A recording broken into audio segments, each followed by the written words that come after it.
Hello students, today I am going to discuss dam vibration. Myself Dr. Sulagna Dutta from Physics Department of Madhavanga. This is the syllabus. In the first lecture I will cover the dam vibration, its physical significance, differential equation and its solution. And in lecture 2 that would be in my next video lecture. I will discuss logarithmic decrement, relaxation time and quality factor. So, today it is my first lecture. I will cover those topics. We all know that when a body is left to oscillate itself, in ideal case, it oscillates with its natural frequency for an indefinite time with a constant amplitude. This is called the simple harmonic motion, where the motion is periodic motion, and we all know these are the examples of periodic motion that continues for indefinite time. And here the restoring force is directly proportional to the displacement. Restoring force, that is m d2x d2, that is proportional to negative x. Now what is A? A is the constant of proportionality. You divide this equation both sides by m, you will get d2x dt2 equal to minus a by m. Now what is a by m? A by m is defined by its natural frequency. From now on, I will refer it as omega square. That is a by m. So omega is the natural frequency. So this is the differential equation of simple harmonic. Now I will discuss the dam vibration. Here you can see this is an example of dam vibration. Its amplitude is changing with respect to time, and after some time is stopped. So here, apart from the restoring force, there is another force acting, that is damping force or frictional force. And this damping force, its magnitude is proportional to the velocity of the body, and it is directed opposite to the velocity. So here, damping force Fd can be written as minus B of and V. What is B? B is the constant of proportion. Now the differential equation becomes m d2x dt2, that is equal to minus ax, which is the restoring force, and minus b d2x dt2. Just now I have referred it as damping force or the frictional force. You can also term it as drag force. Now, if this part is the dragging force or damping.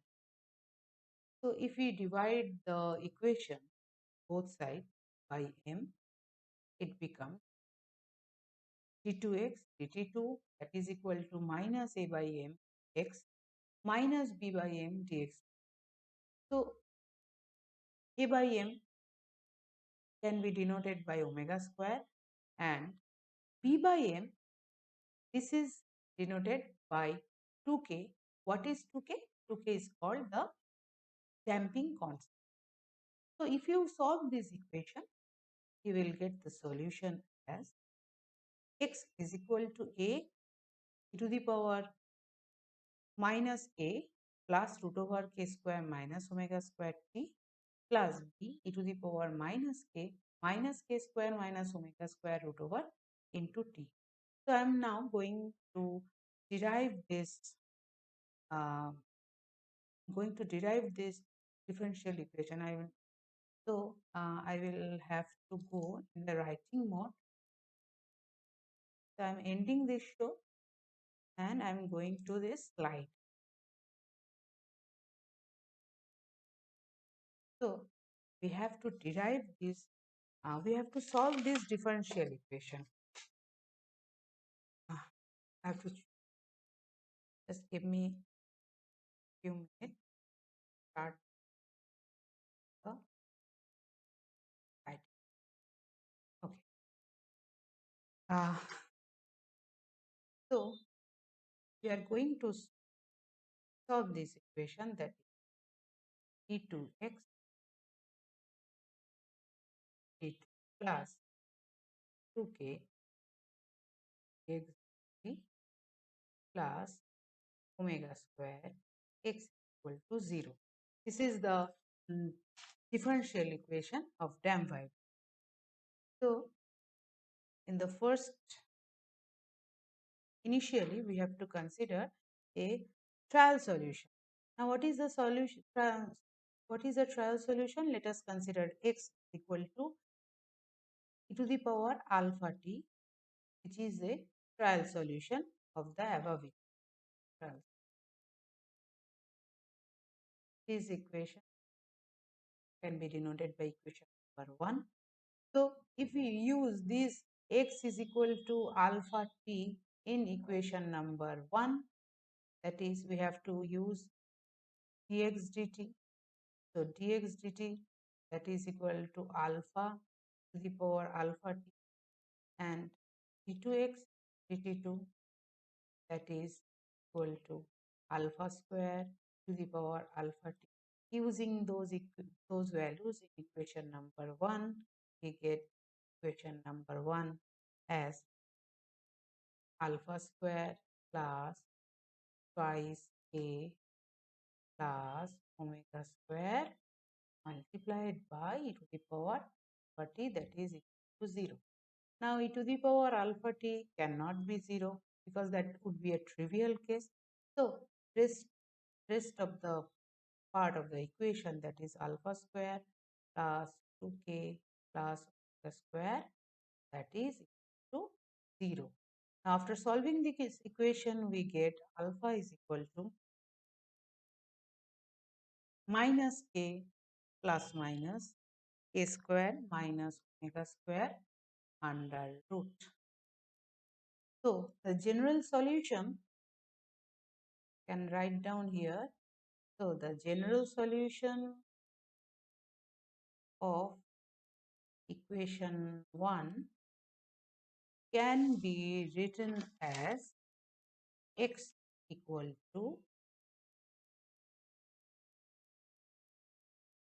a e to the power. One solution is for plus value and another solution will be for the minus value. So one solution will be e to the power minus a plus under root a square minus omega square multiplied by t. Another solution will be e to the power minus k minus a square minus omega square under root. So this is the general solution of the differential equation. Now here there would be three cases.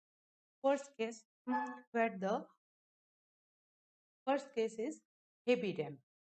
So here I will derive the solution first. Then I will go to the PowerPoint slide and I will explain in the more detailed way. So case one. What is case one? We would consider the heavy damping.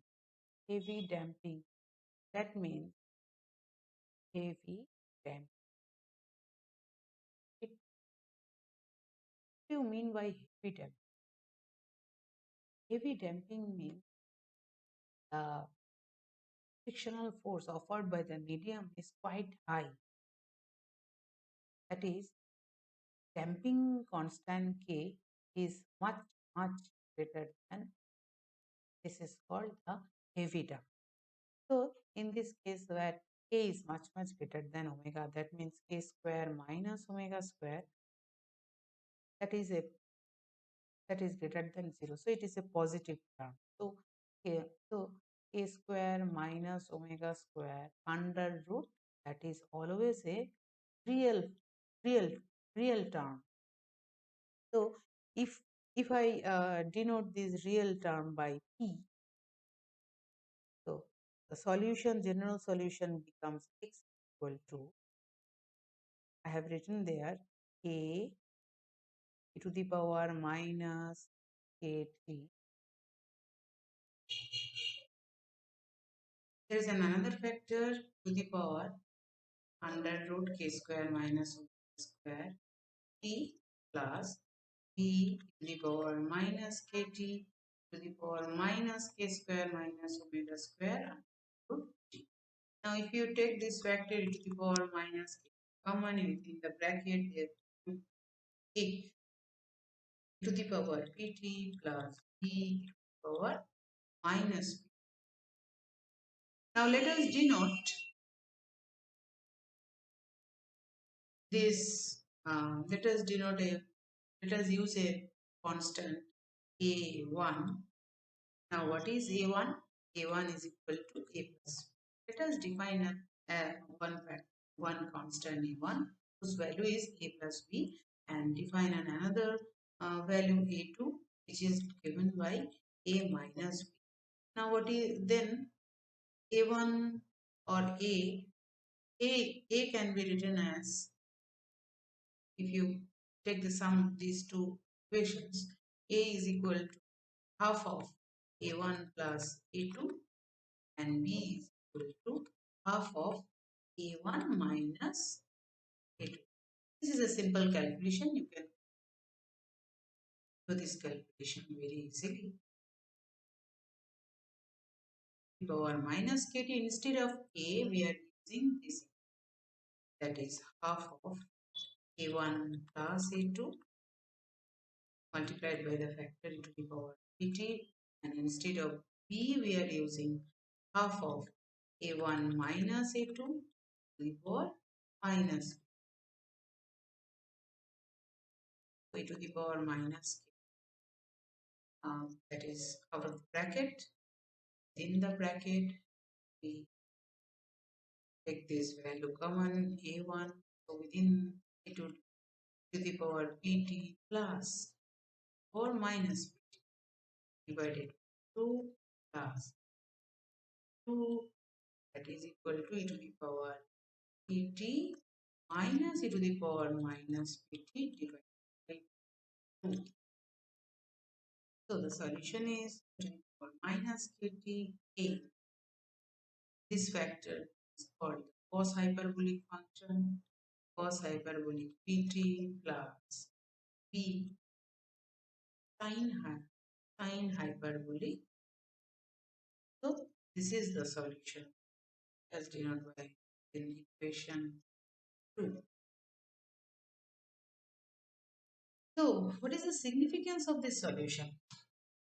See here, the displacement consists of two terms, both of which both of which contain exponentially decaying factor, and this is a cos hyperbolic function. This is a cos hyperbolic function, and that is a sin hyperbolic function. So it is not a periodic one. So we can say that when we consider that heavy damping, the, the natural tendency of the oscillator would be that after some time, after the elapse of some time, the oscillation, there would be no oscillation. It will decay exponentially. So this is the first case. Now the second case. Second case, that is case number 2. This is called critical damping. Critical damping. Critical damping. That means K tends to 0, almost, K tends to omega. So the damping constant is almost equal to the natural frequency of the particle. So we can say that k square minus omega square under root. This factor is a very small factor. Let us term as delta. Let us denote by delta, and delta is a very small factor quantity. So the equation, what was the equation?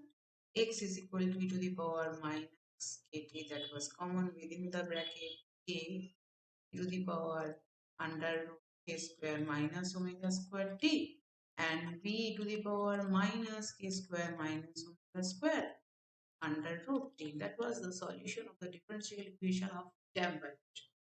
So if you put this k square minus omega square that is equal to delta, the equation becomes e to the power delta t plus b to the power minus delta t. Okay. Now delta is a very small factor. So to the power minus to the power delta t can be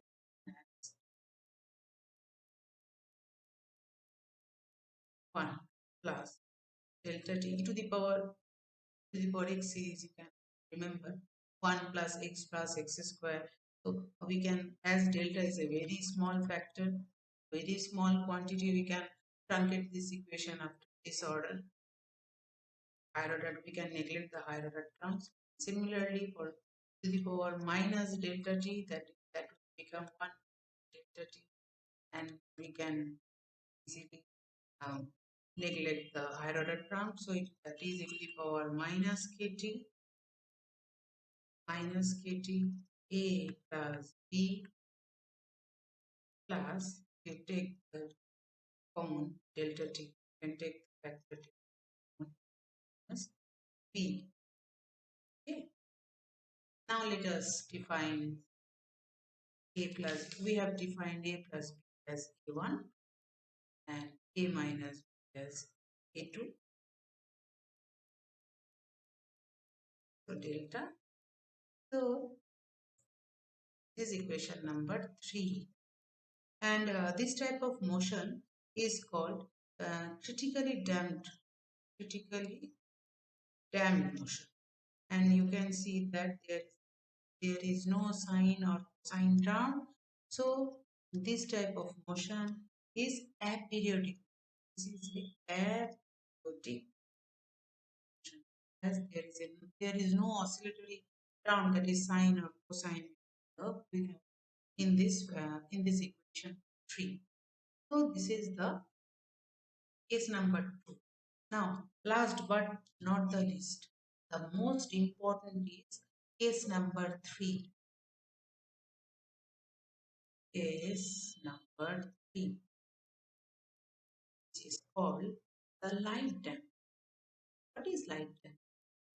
That is, the medium is offering very small resistive force to the oscillating body. That is, suppose if you suspend a ball by a thread and is oscillating within the air. The medium is air. That means in the air medium, the damping force or the damping constant K is less than omega. So this is the most interesting case. Now I will discuss the light damping case. So here K square minus omega square, this factor is very important because that is also under root. So here we can say that if k is less than omega, this is an imaginary term. An imaginary factor. So let us write down k square minus omega square as minus 1 into omega square minus k square, that is under root. So we can easily write down this way. And now omega is greater than k square. So minus 1 under root omega square minus k. Now this factor is a real factor. Okay, so let us denote it as omega prime. And here we are writing minus 1 as j, imaginary term j, omega prime. Now we are denoting k square minus omega square under root by a imaginary term j omega. So the solution was x is equal to e to the power minus 80 a to the power under root k square minus square t plus b to the power minus k square minus square root. We are using Instead of root over k square minus omega square, we are using j omega prime t plus p e to the power minus j omega prime t. Okay. I'm using another slide here.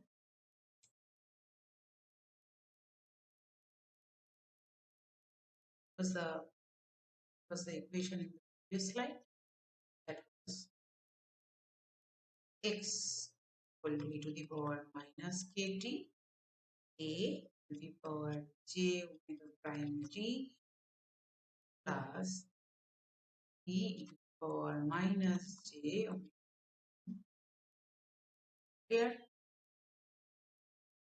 now we all know that e power j theta, that is equal to cos theta plus I sin theta, and e to the power minus j theta is equal to cos of theta minus I sin. So we are going to use this formula. X is equal to e to the power minus kt a. So here omega prime t is like theta. So we are using the formula over here. A multiplied cos of omega prime t plus j times sine of omega prime t plus a cos of omega prime t minus j of sine omega prime t. Okay, now we are taking cos omega t. Cos omega t is here. Cos omega t is here as well as here. Now cos. So we'll take out cos omega t within the bracket. There would be a plus b. And here we can take out sine omega t, not only sine omega t, j sine omega t.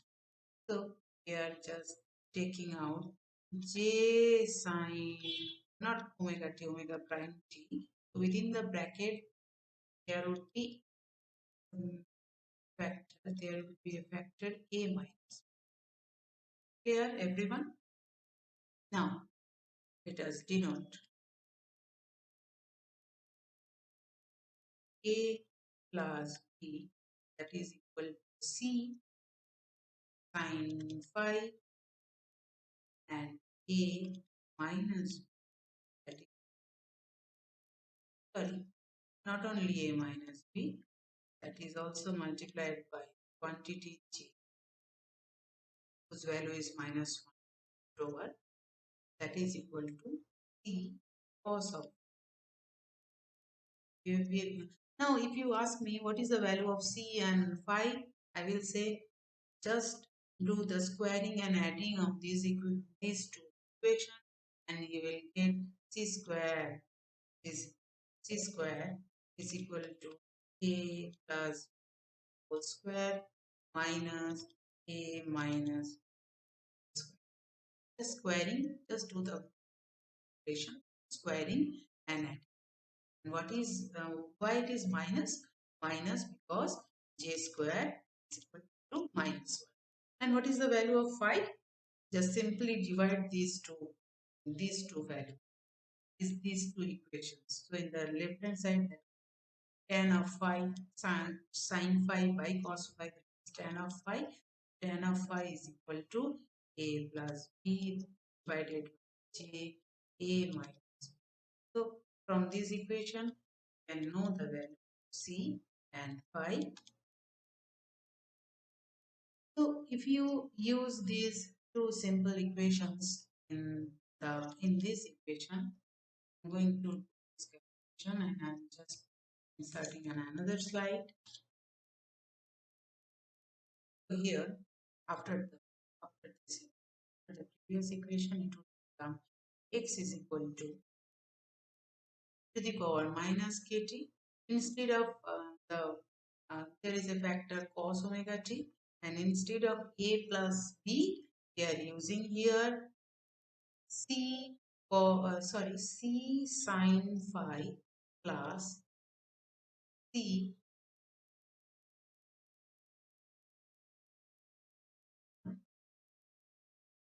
c sine omega t cos of phi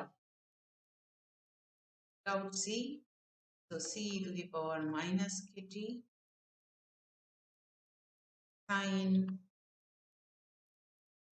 omega t. I'm writing down this part here, sine omega t cos phi, then cos omega t sine phi. There's an equation. There is a formula sine a plus b. Sine a plus b is equal to sine a cos b plus cos a sine a. Using this formula, I can write down here. Okay, there is a small mistake. You have to put prime, omega prime everywhere, because omega was the natural frequency. So that is sine omega prime t plus phi. So this is where c and phi, these are the real constant, and we can see that the solution x is equal to c to the power minus kt sine omega t plus phi. This is the solution when we will consider the light depth, and there is a sine term. So the sine term gives you the information that the motion is oscillatory, and this factor is the amplitude, right? And here in the amplitude part, there is a term e to the power minus kt that suggests that amplitude will be a decaying factor. Amplitude will be decaying with respect to time.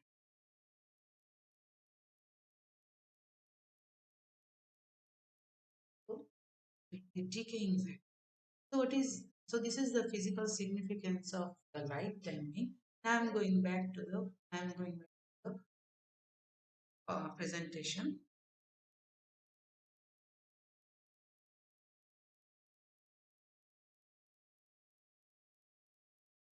I've stopped this presentation here, and I write this equation and discuss all the three cases. Case 1 was the overdamped or the heavy damping, where k is much greater than omega.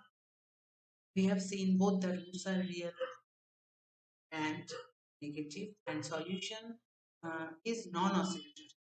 So this is the nature of this type of damp. So that was the case 1. Now case 2, I have termed this as critical damping. Here also both the roots are real, and that was the non-oscillatory motion. And critical damping gives the fastest return to the equilibrium. And is always, sometimes it is also desirable that if we have to achieve the equilibrium state in the most faster way, so we will use the critical damping case. So this is the critical damping. The left picture, that is the critical damping, and the right picture, that is the over damping. Okay. Now the last, I always turn the last one is the most important one, that is the under damping case, where just we have derived this equation x is equal to c to the power minus k. So this is the amplitude part. Okay? And this is decaying with respect to time, and there is another sine term. So what is the nature of this?